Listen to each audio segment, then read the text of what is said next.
6. The power that sages have always used. We sages take an oath periodically. For myself, I do the following. Maharishi Yaj will always be a present, will always be in the present, always available for the present. We don't talk when we do this. We don't have to. Our thoughts are projected, and when they can be heard just like words can be when we talk. This is a cardinal oath for us. Even though we are not bound by the time factor, we know that the power that lies in the now point, which is your current living point. The point from which your life unfolds just as you want it. The point where you can choose to travel in an entirely different direction. This world that you live in has conditioned its people in such a way that they seldom use the power that lies in the now. Either the past abducts them or the future keeps them hostage. They seldom return to the present, forgetting that it is a present, a gift. When you are in the present, you make yourself a present for others. They feel good about themselves and you by their presence. This helps you with the golden rule. The greatest challenge even for a sage is to learn the art of living in the present, enjoying the present, focusing in the present, deciding in the present, observing in the present. All this in its purest form, meaning not mixing the past, present and the future together when living in the present. Recalling something from your memory is not the cause of problem, nor visualizing your magnificent life in the future. The question is, on what purpose do you go and visit these places? Do you go to your past to live that painful experience again in the present? Do you think about your past failures regularly? Are you once more embarrassed when you recollect in your memory that moment when you faced that humiliation? Do you surge with indignation for an act of cruelty that was done to you long time back? Do you imagine yourself failing miserably in that venture you are going to start next week? Or do you marry your past to your future by thinking that your past flaws, mistakes and bad experiences are going to repeat themselves in the future? These experiences are felt in the now and uproot all your positive energy that are supplied to you in the now. Instead of experiencing the now, people have this tendency to experience their bad past or a future they imagine to go awry.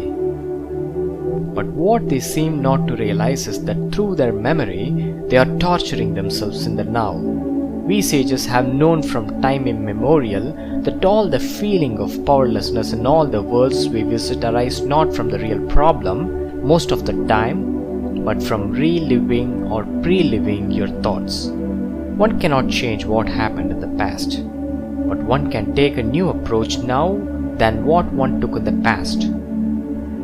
People who have become spiritually mature focus on the moment and they fully live in the now.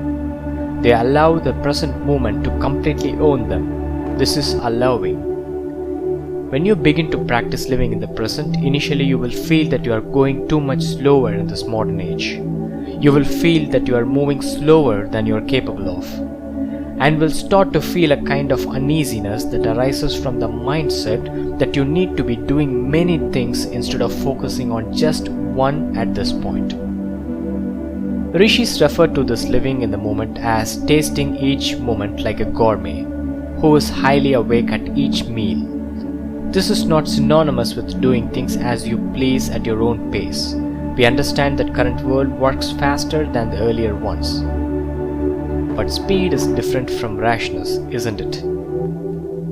Doing things at a higher rate of speed can also mean rashness, not only speed.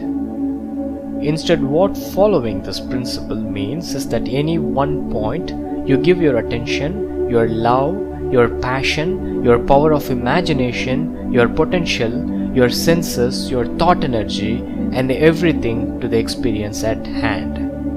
You become like a sage when you practice this philosophy. You become more patient but faster.